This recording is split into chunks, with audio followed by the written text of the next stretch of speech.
Audio Jungle.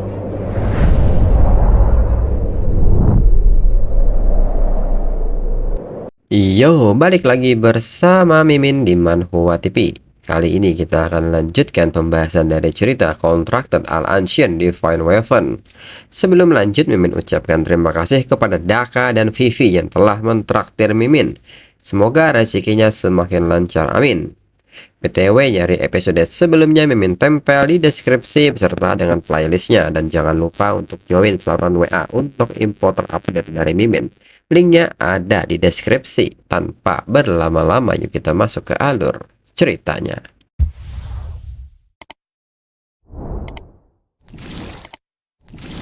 Disclaimer, mohon abaikan hal ini jika kalian sudah mengerti. Ini peringatan mengenai konten di channel ini. Video ini berisi alur cerita yang mempermudah pendengarnya untuk mengetahui isi ceritanya dan memahami alur ceritanya. Jika ada kesamaan tokoh dan tempat, itu benar-benar tidak disengaja. Dan peringatan bagi pendengar untuk tidak mencontoh atau meniru perkataan maupun perbuatan yang tidak baik yang ada di video ini, karena cerita ini hanyalah fiktif belaka. Jika mengerti, yuk kita masuk ke ceritanya. Cerita berlanjut. Kemudian berpindah di sebuah rumah sakit.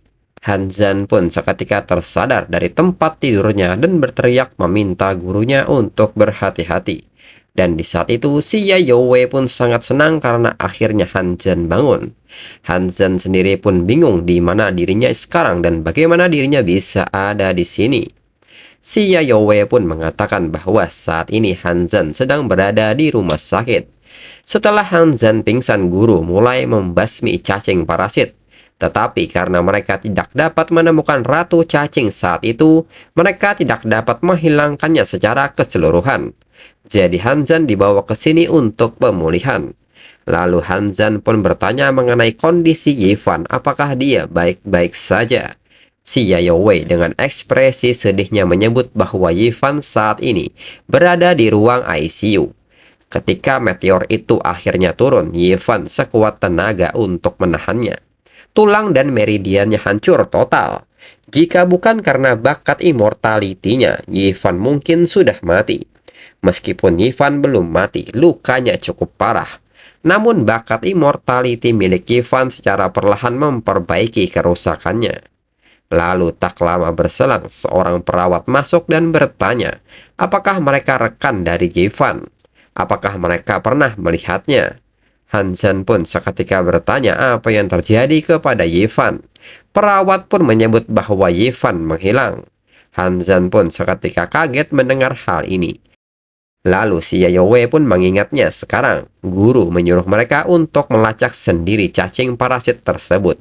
Bai Suang ada hubungannya dengan cacing parasit. Yifan pasti pergi mencari Bai Suang dan cacing parasit. Mendengar hal ini, Hanzan mengerti bahwa Bai Suang adalah penghubung utama. Cacing parasit tingkat 4 dapat bereproduksi secara aseksual dan membelah. Tetapi jika mereka dapat membunuh ratu cacing, mereka dapat membunuh semua cacing lainnya secara bersamaan. Hanzan juga yakin Yifan pasti sudah menemukan sesuatu dan pergi menyelidikinya sendirian. Lalu si Yayoi juga mengatakan bahwa ada hal lainnya. Organisasi penjaga mengurangi 100 poin dari tim 0527. Kembali Hanzan kaget mendengarnya. Menurut mereka, karena guru pada akhirnya yang menyelesaikan misinya, semua tim lainnya dianggap gagal dalam misi dan poin mereka dikurangi.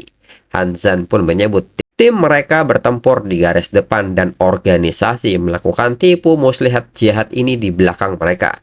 Ini tidak bisa dibiarkan.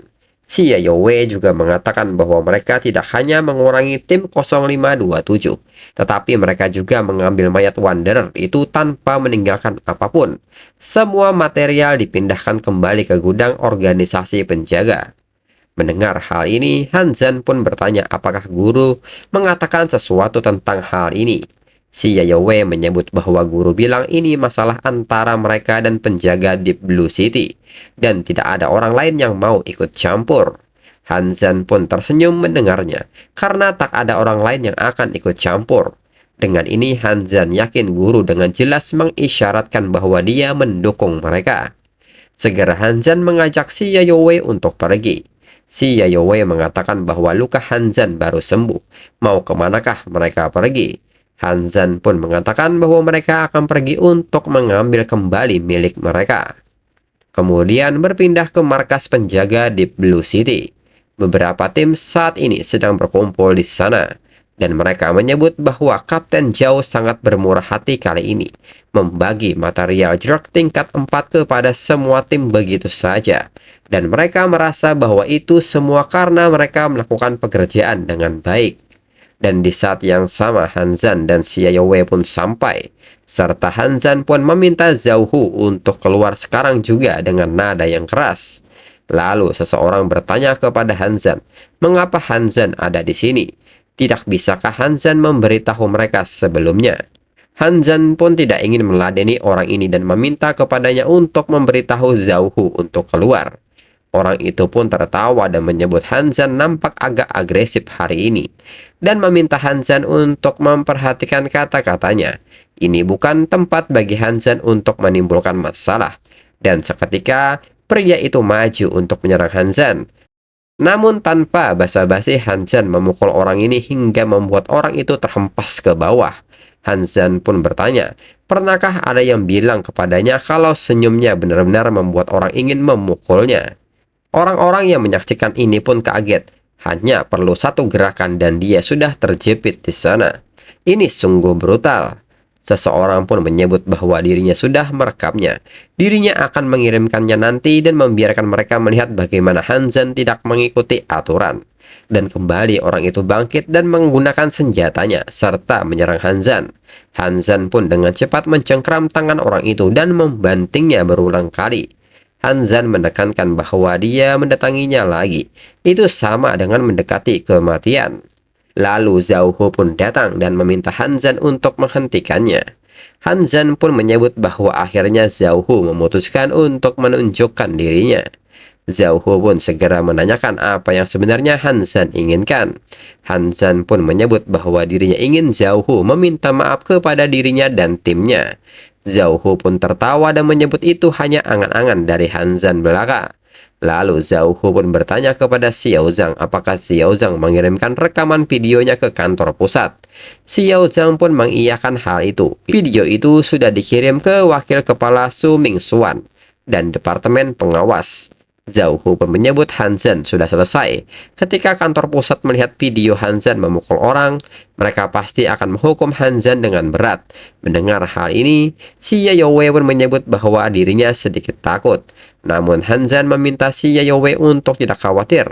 Dengan guru yang mendukung mereka, orang-orang ini tidak akan berani memukul apapun kepada dirinya. Lalu Xiao Zhang pun menyebut bahwa markas besar telah membalas video yang baru saja dikirim. Zhao Hu pun penasaran apa yang dikatakan markas besar. Markas pusat mengatakan bahwa ini adalah masalah internal penjaga Deep Blue City dan Zhao Hu harus menanganinya sendiri. Zhao Hu pun kaget mendengarnya dan kembali bertanya bagaimana dengan departemen pengawas yang didirikan di semua zona pertempuran besar. Xiao Zhang menyebut bahwa Departemen Pengawasan mengatakan bahwa pemuda yang bertarung memiliki skill yang mengesankan dan bertanya, apakah Hanzan tertarik untuk bergabung dengan mereka? Zhao Hu pun seketika marah dan menyebut ini omong kosong. Kemudian Hanzan pun bertanya, sudahkah Zhao Hu memutuskan bagaimana cara meminta maaf? Zhao Hu kembali bertanya apa yang sebenarnya Hanzan inginkan. Apakah meminta maaf agar Hanzan tidak melanjutkan kekacauan ini lagi? Hanzan pun menyebut bahwa ini sangat sederhana. Tim mereka, tim 0527, bekerja keras membunuh Wanderer di luar kota. Dan dirinya dengar Zhao Hu mengambil semua material untuk Zhao Hu sendiri. Jadi dirinya ingin Zhao Hu membuka gudang harta karun organisasi penjaga dan biarkan dirinya memilih sampai dirinya puas atas nama semua anggota tim 0527. Zhao Hu menyebut bahwa berangkas organisasi penjaga berisi barang berharga yang dipilih dengan cermat. Itu sama sekali tidak mungkin. Hanzan pun bertanya mengenai hal mustahil ini. Bahkan jika dirinya mengisi kedua tangannya, berapa banyak yang bisa dirinya keluarkan? Jika Zhao Hu bahkan tidak dapat memenuhi permintaan kecil ini, dirinya harus mempertanyakan ketulusan Zhao Hu. Dalam pikiran Jauhu, memang benar jika hanya satu orang yang masuk, berapa banyak barang yang bisa mereka keluarkan sampai mereka puas. Dengan pertimbangan ini, Jauhu pun akhirnya mengizinkan Hanzan, tapi hanya Hanzan yang diperbolehkan masuk. Dan saat Hanzan keluar, tidak ada barang yang boleh disembunyikan dimanapun selain di tangan Hanzan. Hanzan pun setuju dengan hal itu. Hanzan pun nyatanya sudah punya rencana untuk ini. Dan syaratnya adalah tidak ada yang tersembunyi dimanapun kecuali tangannya.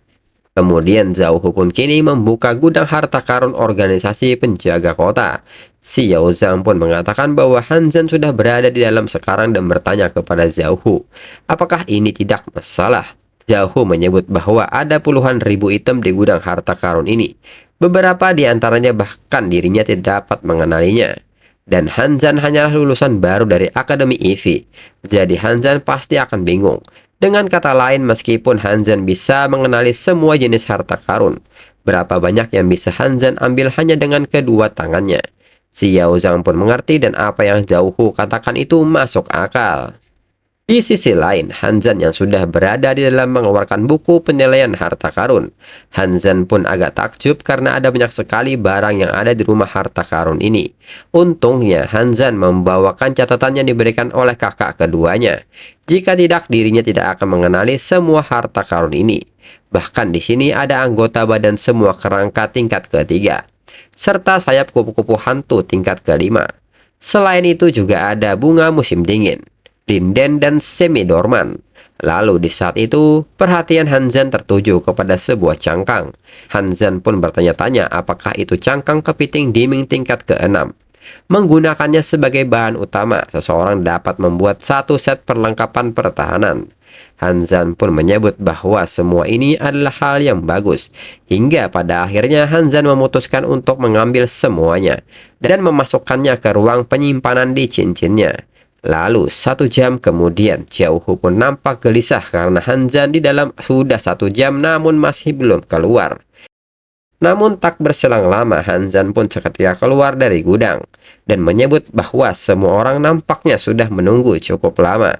Xiao Zhang pun memberitahu Zhao bahwa Hanzan sudah keluar. Kemudian Xiao Wei pun bertanya apa yang sudah Hanzan ambil. Hanzan pun menyebut bahwa dirinya akan memberitahu Xiao Wei saat mereka kembali. Dan segera Hanzan mengajak Xiao Wei untuk pulang. Di sisi lain, Xiao Zhang pun merasa aneh. Mengapa Hanzan tidak mengambil apa-apa? Sedangkan Zhao Hu sendiri sedang menghubungi administrator dan bertanya, Hanzan menghabiskan begitu banyak waktu untuk mengambil. Berapa banyak barang yang Hanzan ambil? Administrator menyebut bahwa Hanzan mengambil 5 material. Zhao Hu pun kaget dan menyebut bahwa 5 itu terlalu banyak. Tapi Zhao Hu merasa ini bukan masalah. Hanzan akan membayar kembali 5 yang dia ambil hari ini dengan bunga, cepat atau lambat. Namun administrator kembali memberitahu bahwa ini bukan hanya sekedar 5, tapi 50%. Hanzan mengambil 50% dari pembendaharaan mereka. Setengah perbendaharaan telah dikosongkan. Zhao Hu pun sangat kaget mendengarnya. Xiao Zhang pun bertanya apakah Hanzan benar-benar gila mengambil 50% dari pembendaharaan gudang. Zhao Hu yang kesal pun menyebut bahwa Hanzan sudah bertindak terlalu jauh. Gudang harta karun adalah milik organisasi penjaga. Jika dia mengambil 1 atau 2, Hanzan masih bisa menutupinya. Tapi Hanzan mengosongkan setengah dari pembendaharaan sekaligus. Akankah organisasi penjaga kota membiarkan Hanzan pergi? Zhao Hu pun meminta Xiao Zhang untuk melaporkan apa yang terjadi di sini ke markas segera. Namun Xiao Zhang sendiri telah melaporkan hal ini ke markas besar. Dan markas besar hanya menanggapinya dengan 3 kata, yaitu dilakukan dengan baik. Kembali Zhao kaget melihat respon dari markas besar. Kemudian malamnya, saat ini Hanzan berada di rumah gurunya. Hanzan pun ingin melihat apakah Zhao akan menjadi sombong lagi setelah pelajaran ini. Lalu di saat itu, Xiao Wei pun menyebut bahwa ini sudah larut dan segera mengajak Hanzan untuk tidur bersama. Hanzan pun seketika malu dengan ajakan ini. Xiao Wei menyebut bahwa dirinya khawatir kehilangan Hanzan sejak terakhir kali Hanzan terluka. Jadi hari ini, apapun yang terjadi, dirinya tidak akan membiarkan Hanzan pergi. Namun di saat si Yayoi ingin melancarkan aksinya, tiba-tiba seseorang membuka pintu dan bertanya siapa yang membuat keributan di tengah malam ini. Hanzan dan si Yayoi pun kaget melihat wanita ini. Si Yayoi pun seketika bertanya sejak kapan ada orang lain di rumah ini. Hanzan pun bertanya siapakah dia. Wanita itu balik bertanya Hanzan yang tinggal di rumah kakeknya tapi tidak tahu siapa dirinya. Hanzan yang kaget pun bertanya apakah dia cucu dari gurunya. Wanita itu pun membenarkan hal ini dan dia bernama Li Lingzhen. Dan dirinya sudah mendengar tentang Hanzan. Dan di saat itu Hanzan pun melihat status dari Lingzhen dan menilai bahwa dia sebenarnya adalah salah satu dari 10 senjata sihir kuno yang hebat yaitu The Shenong Trifort. Hanzan pun kembali bertanya apakah Lingzhen boleh memakai pakaian itu di sini. Lingzhen menyebut bahwa ini adalah keadaan dirinya yang paling nyaman di rumah. Mempertahankan keadaan ini membantu dirinya menemukan inspirasi dan menjadi kreatif. Si Yayoi pun bingung dengan kata kreatif ini. Lingzhen mengatakan bukankah kakeknya memberitahu si Yayoi bahwa dirinya adalah penulis buku terlaris online. Lingzhen juga meminta maaf mengganggu mereka sekarang dan bertanya apakah mereka ingin melanjutkan apa yang mereka ingin lakukan. Jika mereka berdua tidak ingin melanjutkan, kalau begitu biarkan dirinya yang melakukannya. Namun si Yayoi meminta Lingzhen untuk menunggu lebih dulu. Mereka baru pertama kali bertemu dan tidak ada landasan emosional di antara mereka berdua. Bagaimana bisa Lingzhen begitu ceroboh? Lingzhen pun bertanya mengapa landasan emosional diperlukan untuk menandatangani kontrak. Si Yayoi pun kaget dan bertanya apakah maksud Lingzhen adalah menandatangani sebuah kontrak. Lingzhen pun mengiyakan hal itu dan bertanya memang apa lagi yang harus dilakukan. Si Yayoi pun nampak malu karena salah paham. Hanzan pun menyebut bahwa bakat E-level Lingzhen memang luar biasa. Jika Lingzhen membuat kontrak dengan dirinya, Hanzan bisa menggunakan Divine Light untuk membantu Lingzhen bangkit untuk kedua kalinya. Lingzhen pun seketika sangat tertarik dan segera mengajak Hanzan untuk segera menandatangani kontraknya. Dan chapter berakhir.